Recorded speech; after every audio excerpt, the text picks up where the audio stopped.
Great day, everybody. This is Audrina from Metamorphosis. Woo! I'm so excited to be here. But anyway, I'm tired too. This is my beautiful daughter, Felicia. Hello. She was with me last night at the event. And we are tired, but her and I wanted to get together to make a video like me and my first daughter, Tanisha. So, I want to thank everybody for being at the event last night. It was awesome. I mean, just phenomenal. God is so good. We had a great time. Ain't that right, boo? Yes. All right. So anyway, I'm going to ask Felicia a couple of questions. And then she's going to ask me a couple of questions. Basically the same questions. Okay. Are you ready? Yes. All right. Let's get this party started. Okay. So, how did you feel last night coming to this event by me being your mother? What was your thoughts? What was going through your head like after everything was put together, and you've been hearing me talk about it for months, and what was your intake on that? My intake, I guess I'll start by saying prior to the event, which is months and months before the event started, I would always be like, Mom, like, chill out. It's really not that serious. Like, you're stressing this thing out. You buying stuff in advance for no reason. Like, we could do this like a week before the event. This is ridiculous. Like, here we are, maybe July? Maybe even before then. No, I started probably like in May. Really? May. Yeah. I'm just like, Mom, the event is not until October. She's like, find your dress. Do this, do that. I'm like, bruh, this is like, it's not that serious, okay? But actually coming in and, waking up at like 7 in the morning. Matter of fact, I drove down Friday night, which was after I got off work with my son. And I got to her house, all my aunts, Aunt Doobie, Aunt Angie, thanks for coming. Grandma Linda, shout you out as well. Yeah. Y'all made it possible. Danielle too, And Kyra. Y'all made this possible because when I got home, I call home because that's my mom, so it's home. I got there and they were already cooking, like hands-on cooking. And I'm just like, you know what? Dang, we already started. We don't need no men. But I'm going to get to that part in a minute. However, so coming into, and then we waking up at like 7 Saturday. I was up actually at 5. So. She woke up at 5. We woke up at around 8 and left. We had like 30 minutes. Mind you, Godzilla here. She was rushing everybody to get there. I'm like, she's still tripping. It's like not even that serious. Like, chill out. Like, somebody get this woman a shot. So we get there. I'm still not believing that it really is not that serious. And like 2 hours into this, putting everything together, I was like, what did we get ourselves into? I mean, from hot gluing pieces back together that she had prior hot glued months before, that the glue dried up and the pieces were breaking. So we had to hot glue everything back together. She had maybe 15 or plus Tupperwares full of flowers, and I'm like, Mom, it's still not that serious. Like, why do you have everything labeled? However, if you're going to do a big event like this, please label it, because if not, it's going to be hectic. And from just my aunts tying all the little ribbons, if you watch the videos that I posted on my Facebook, you'll see all the chairs had their own little ribbons and decor on them. We literally did that ourselves, so nothing was like we hired somebody. No, right. We did this before we got dressed. So we were down, dirty, sweaty, gritty before we got dressed, and we still killed how we looked. Yeah. However, it was crazy. But the blood, sweat, and tears, because people did get cut. The blood, sweat, and tears was worth it all, because it ended up being a very beautiful event. I'm so proud of my mom. From her, story, coming from where she came from, Newport News. Single mom, single dad, whatever. Being raised by her grandma, my grandma Whitehead, rest in peace. She made it possible. And I think it was very empowering to see how the women in there were gravitating to her. And then when they noticed that she had, her daughter, and she had mentioned my other sister as well. She had daughters, growing up, and we were influenced by her as well. They all start gravitating to me too, like, oh my God, do you even know the strength of your mom? No. Do you know the strength of her? Like, I grew up with this lady, single mom, like, she really made it possible. The nights and stuff where, we had to count pennies and stuff, just to get gas, and,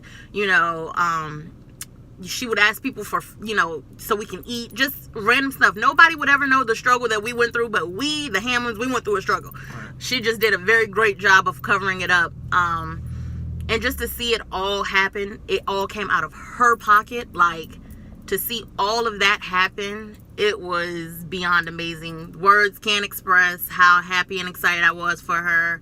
She looked very gorgeous last night. She did her hair and everything. Shout out to Tasha for cutting her hair as well if you're in South Carolina. Hey, boo.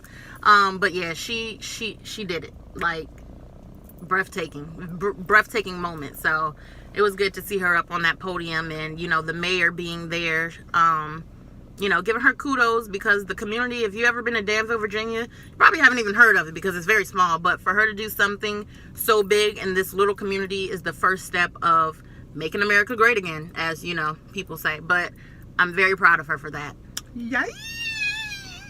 Anyway, so Felicia has this thing about her. All my kids have this thing. I don't know the word for it. It's beautiful. But anyway, so now you have to tell me something. How have I impacted you or influenced you? What made you to become the young lady that you are today? And you're still doing your growing and becoming better and better every day, like I told Tanisha. But what do you think, maybe one or two things that really has just like touched you to want to be better or to want to be great? What have I done? How? You birthed me. That's the first thing. Yeah. And behind that saying right there, a lot of people, they're happy they're being here, because their parent birthed them. I wasn't supposed to be here. She paid the money for abortion. That was the first time she ever heard from God that he would never put more on you than he can bear. So I'm happy to be here. That's a blessing. However, I think I really started to appreciate my mom because I was the one who gave her HE double hockey sticks all throughout school. Got kicked out the house 8th grade year and some more stuff. Like, I was that child. However, I went off and got married. Had my first child with my husband, moved over to Korea, and I think that's when I really started to realize, like, I cannot live without my mama.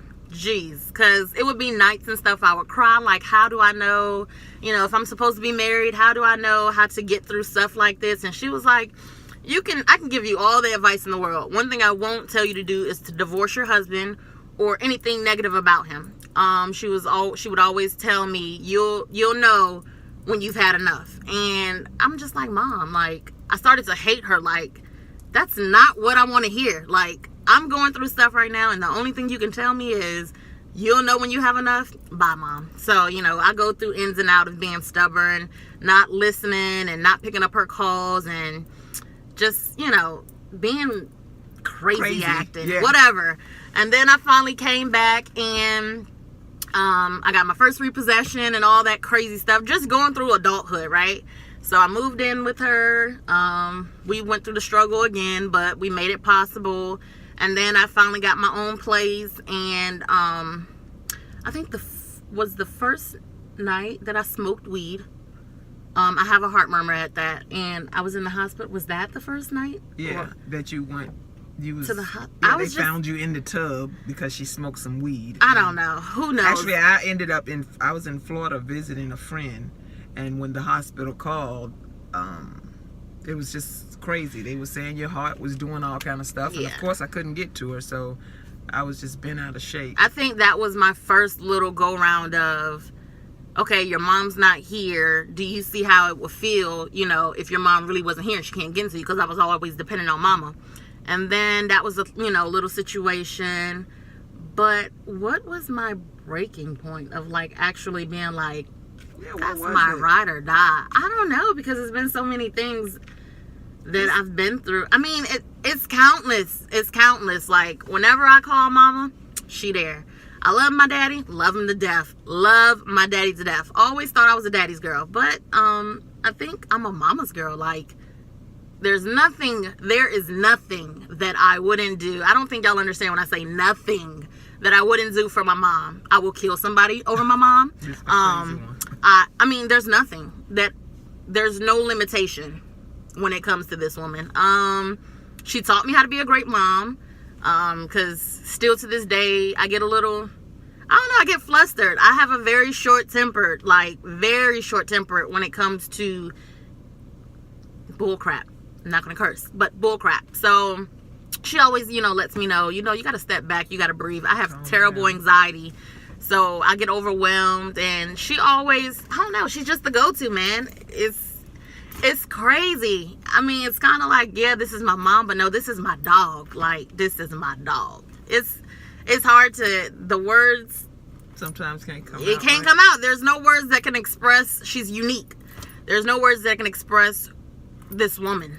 She's her own individual. Like, anybody can say that, no, my mom is the best one. No, if you know this one here, Adrena Norshell Hamlin, like, this chick is, she done been through some things. She done showed me some things. We done even pulled up a couple times. You know what I'm saying?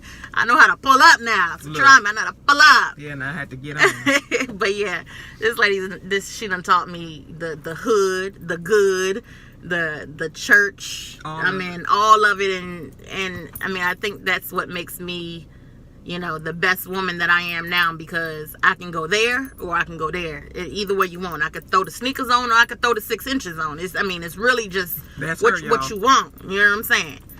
But yeah, it's really all because of this woman. Like, she has a heart of gold. Like, she's unstoppable. If you tried to stop her, if you could stop this woman, like, you have to take God's place. Nobody can stop her. Like, nobody. You put it in front of her and it's going to get done. Like, she's a giant of a woman. Like, that's an understatement. And y'all know I'm a crybaby, so I try to hold back those tears. But everybody say my sister looked like her. No, like, that's my twin. All right, so now. Take it from here, Drina. That's my boo.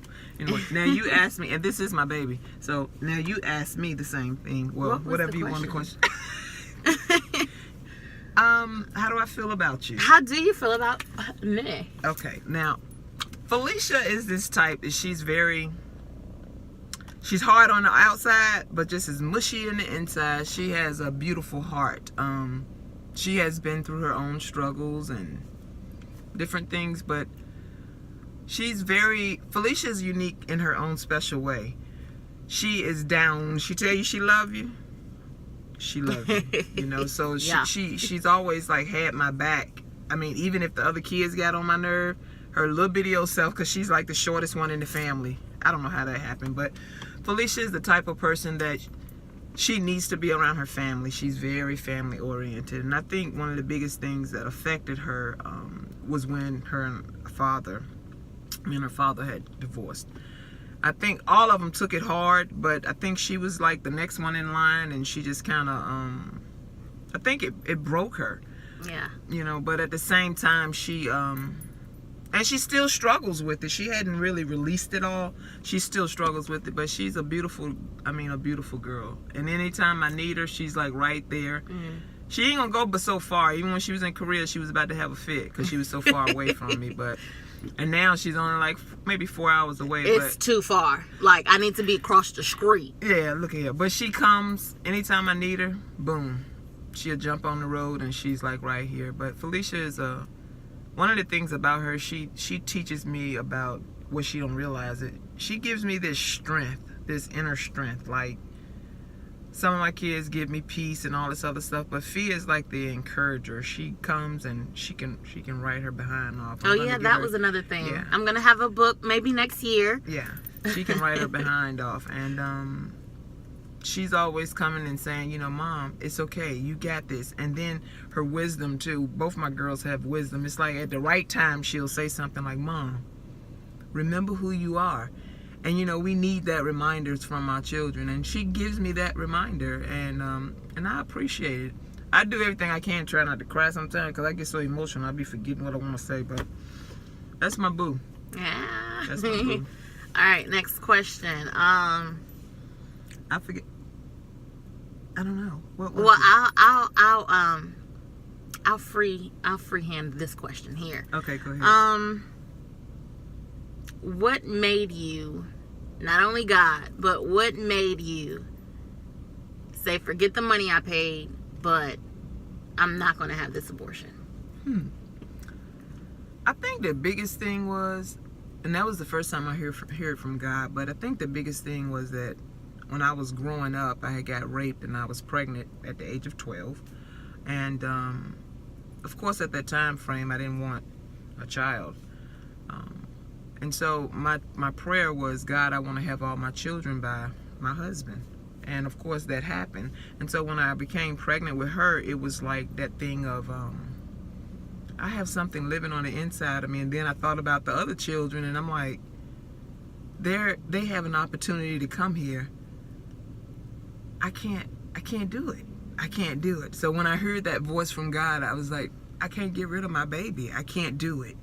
You know, and I'm like, I don't know what I would do without her. It's like every July 1st, I think about every year how she just, she's here. If I hadn't listened to that inner me, I wouldn't have my baby.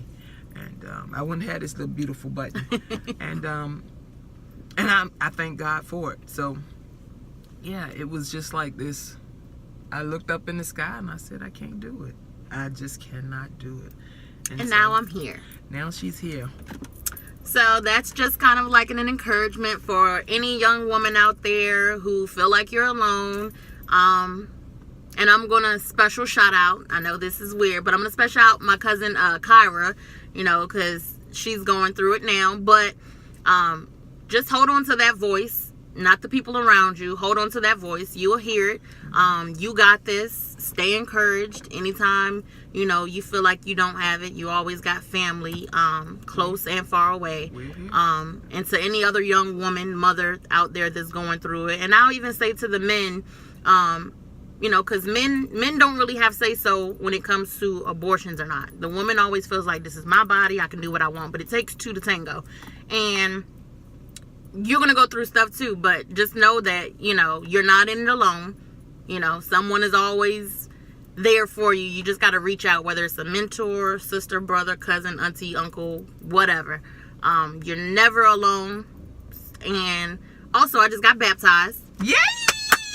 A lot of people didn't know that. So now, Mom, you can post the pictures Now if you would like. Wait, no. Wait a minute. Wait. Don't post them. Because I was looking a little ratchet. Girl, please. Look, I wasn't going to tell nobody it's okay. that I got baptized, but I did. Praise God. Best thing that ever happened to me, because even when I feel like I'm alone, or if I feel like that I want to give up, it's always a voice that always say, there's a reason you're here. And it is. It'll be in my book. That this woman is gonna, you know, help me get together. Birth out. Yes, we're gonna birth that thing out. Yeah. So check this out, Facebook and all these other social medias. Stay tuned. We are gonna be doing some of these things. We're gonna try to do these weekly, maybe every 2 weeks or something like that. I'm gonna get with my other daughter, and then I'm gonna try to get with my son. And so I want you to focus in on metamorphosis, because it's a metamorphosis thing, baby, that transformation. Okay. And so we're about to do this. The Hamlin family is about to do this, and we are on the map. That's right. So inbox me, text me, or whatever, and just let me know your thoughts, or something that you want to talk about. And we do have a name for these weekly sessions, and they will be broadcast the next time we do it. So please like and share. But before we do it, we're going to do a little different. We're going to do about, 15 seconds of like a quick encouragement song for everybody. What song? Should we do this one? Yeah. Okay. Which one is that? So give me a second. Because YouTube got little ads. But we're going to do a little dance for y'all. Just to keep it fun and let y'all know that just because you're going through your walk in Christ or whatever, it doesn't have to be boring or depressing. So, we're going to turn up one time for Mama. Hey. Hey. Ain't nobody going to stop it. Ah, see, this my little dancer right here, y'all. Hey. Yes. You got to stay encouraged. Encouraged. Okay. Good. I got more for y'all. You just don't know. See. This is only the beginning. So everybody who missed the session yesterday, stay tuned for next year. Hey. Want to do it? Yes. See, she got me dancing, y'all. But we thank you, Facebook. We thank you, all the social media. Look, be encouraged and know that God is able to do absolutely everything you need him to do. But it's according to the power that worketh on the inside of you. Metamorphosis, baby. Deuces, guys. Peace. Stay tuned.